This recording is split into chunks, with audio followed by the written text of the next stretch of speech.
बदल जाता है। मेरे रसूल करीम अलैहिस्सलाम ने ना हमेशा, हुजूर की सीरत में आपको मिलेगा कि नबी करीम ने हमेशा मुस्बत बात की। लोगों का रवैया देखकर अगर आपने बदलना है ना, माहौल देख के बदलना है, फिर आप कभी मामकसद नहीं जी सकते। आप कभी किसी रवैये के मुताबिक अपने आप को ना डालें। आप तो रसूलुल्लाह के गुलाम हैं। हमें तो जब भी ढलना है हुजूर की रजा के मुताबिक ढलना है। हमारा तो पीछे मरकज है, मरकजियत है, हमने उसके मुताबिक अपने आप को रखना है, लोगों के रवैयों के मुताबिक ढलना। ये जलसों का महफिल का माहौल है ना। आज तो हम कुछ लेट हो गए। आज सुबह ही कुछ मामला ऐसा हो गया कि जनाजा था, जिसकी वजह से शुरू सफ़र ही थोड़ा देर से करना पड़ा। मेरी कोशिश होती है मैं वक्त पे जलसे पे चला जाऊँ। मुझे कई दफ़ा मेरे अहबाब कहते हैं कि आप बिला वजह जल्दी चले जाते हैं। कई जगहों पे हम उस वक्त भी चले गए कि अभी साउंड भी नहीं सेट हुआ था। अच्छा, वो बजाय इसके कि खुद लेट है, इश्तिहार पे लेकर बाद नमाज मगरिब, और हम गए तो अभी साउंड वाला आया है। तो उल्टा वो हमसे पूछते हैं कि तुसी आ भी गए हो। मैं क्या सी वेले जो है, सानू काम कोई नहीं सी, फारिग से बंदे थे, आ गए। शादी देखो, सारी फैमिली बैठ के तय करती है ना शादी का टाइम। उस पर लिखा होता है रवानगी बारात 1 बजे, तो 1 बजे रवाना हो जाती है। इसका मतलब इज्तिमाई झूठ मारते नहीं सारे। क्यों लिखते हो 1 बजे? पता है कितना जुर्म है झूठ बोलना शरीयत में। इज्तिमाई माहौल हमने इस तरह का बना लिया। कुछ भी हो, जब भी हो जी, वो जी लोग नहीं आते ना आए लोग, वो ज़रूरी है। आप एक महफिल टाइम पे शुरू करके टाइम पे ख़त्म करें, अगली महफिल में लोग भी वक्त पे आएंगे। अंदाज़ा हो जाएगा कि इनकी रूटीन इस तरह की।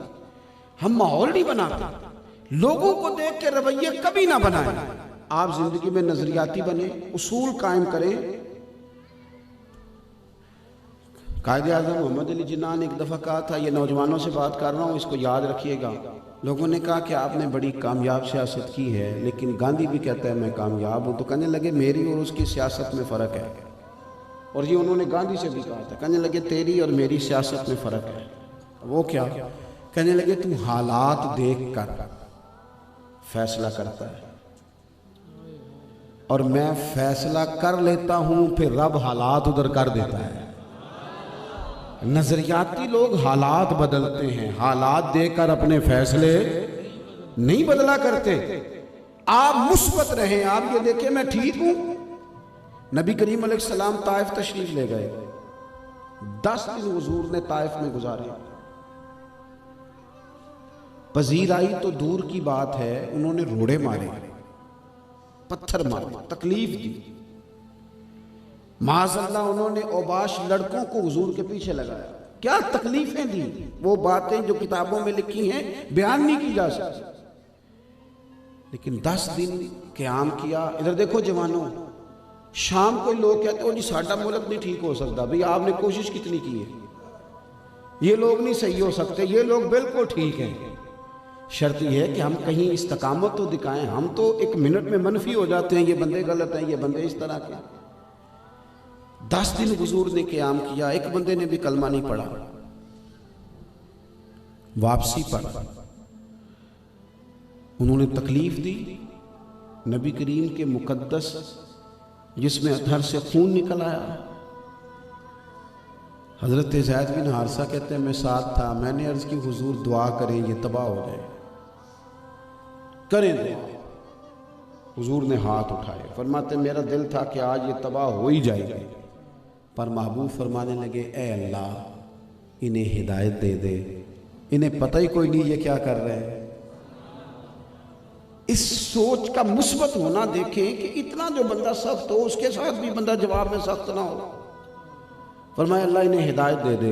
हज़रत ज़ैद बिन हारिसा कहते हैं दुआ ख़त्म हुई तो मैंने अर्ज़ की हुजूर एक बंदे ने भी बात नहीं मानी और आप बार बार इनके लिए दुआएं करते जा रहे हैं। पता है हुजूर ने क्या फरमाया? ये सोच देखे। महबूब फरमाने लगे अगर ये नहीं ना मानते तो मैं फिर भी इनकी बर्बादी की दुआ नहीं करूँगा। ये नहीं मानते तो मुझे उम्मीद है इनकी आने वाली नस्लें मान जाएंगी। मुस्बत रहें, मुस्बत, मनफी ना हो।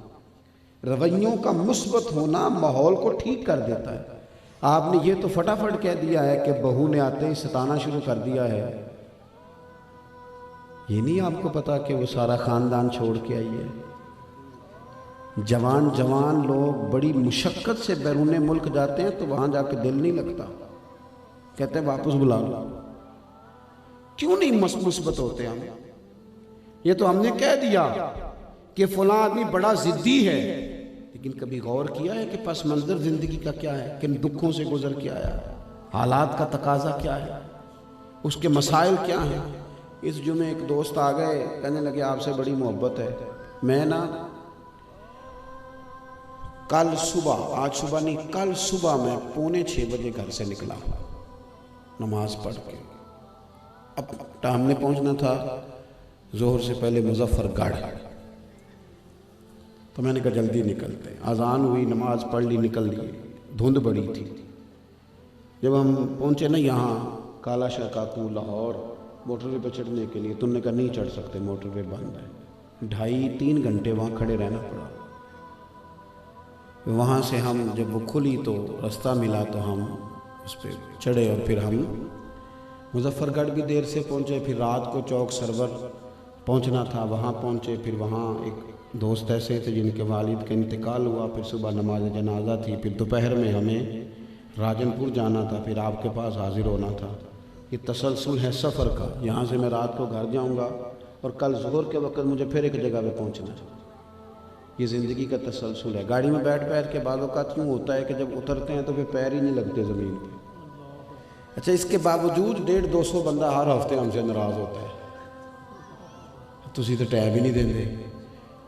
जुमे वाले दिन एक शकी आ गया, कहने लगे आपसे बड़ी मोहब्बत है। मैंने कहा आपकी बड़ी मेहरबानी। कहने लगे टाइम चाहिए सी। मैं क्या चलो एक सवाल का जवाब दो, फिर अगली गल कर दें। जे मैं टाइम ना दें तो फिर भी मोहब्बत है कि कोई ना? सवाल है ना जी। अगर टाइम ना दूं तो फिर मोहब्बत है कि? वो चुप कर गया, जिवें तुसी नहीं कर गए सारे। क्यों? इसलिए कि हमने मोहब्बत का माना ये रखा है कि अगर कोई मेरी मर्जी से चले तो मोहब्बत है, और अगर न चले तो फिर ये नजरिया गलत है।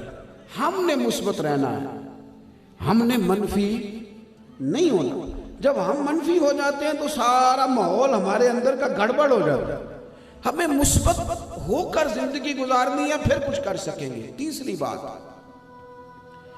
जिंदगी में सबसे जरूरी चीज है इस्तकामत।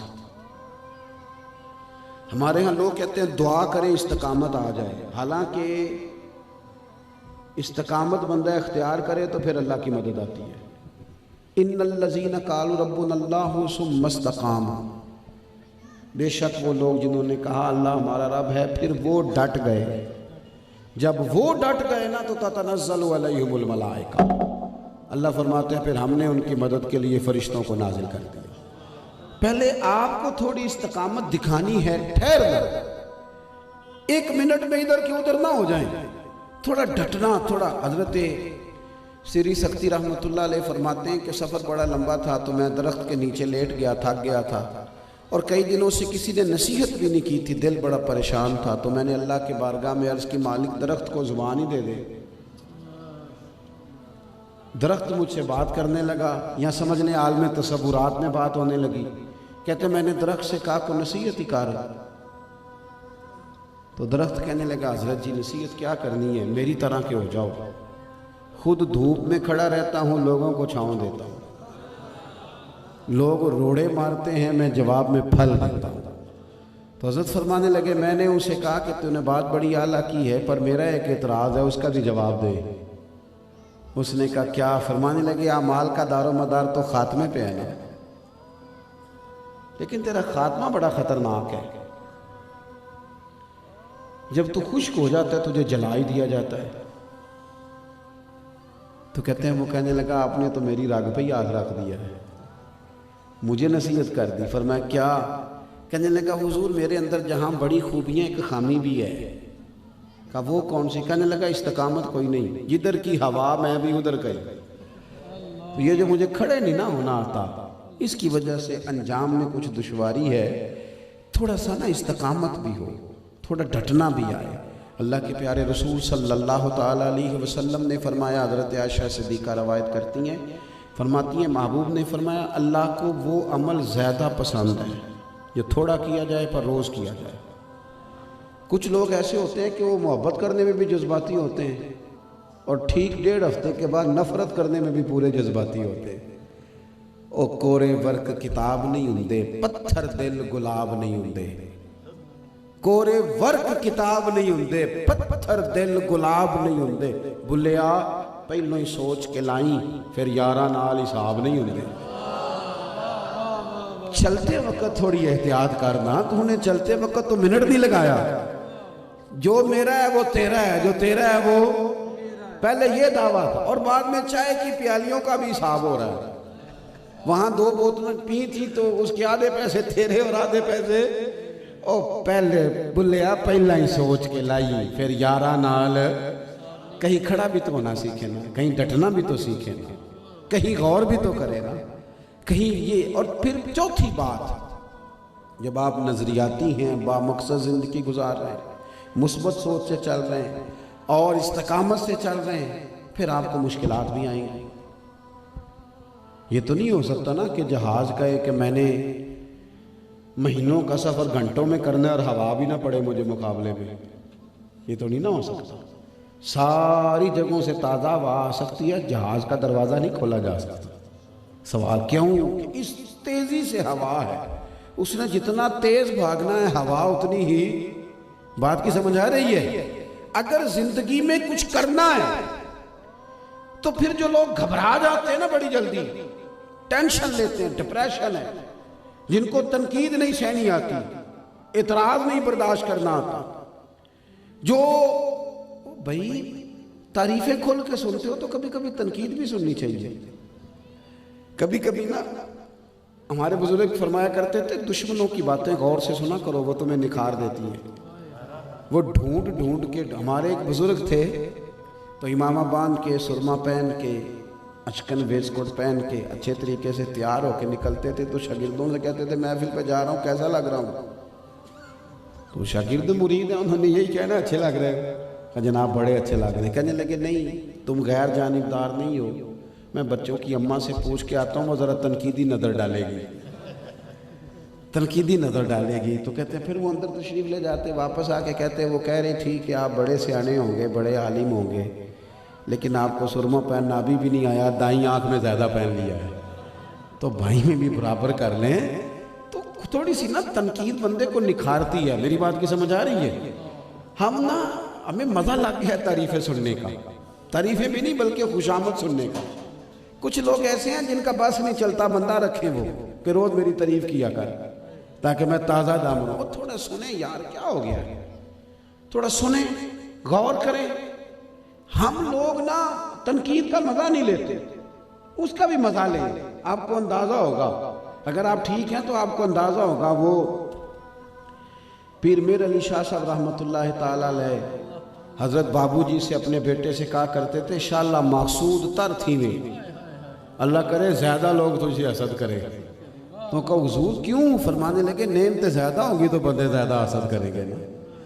बाज़ों का ये होता है कि हम घबरा जाते, थोड़ा सा ना खड़े हों, थोड़ा ठहरना भी आए, थोड़ा मुकाबला।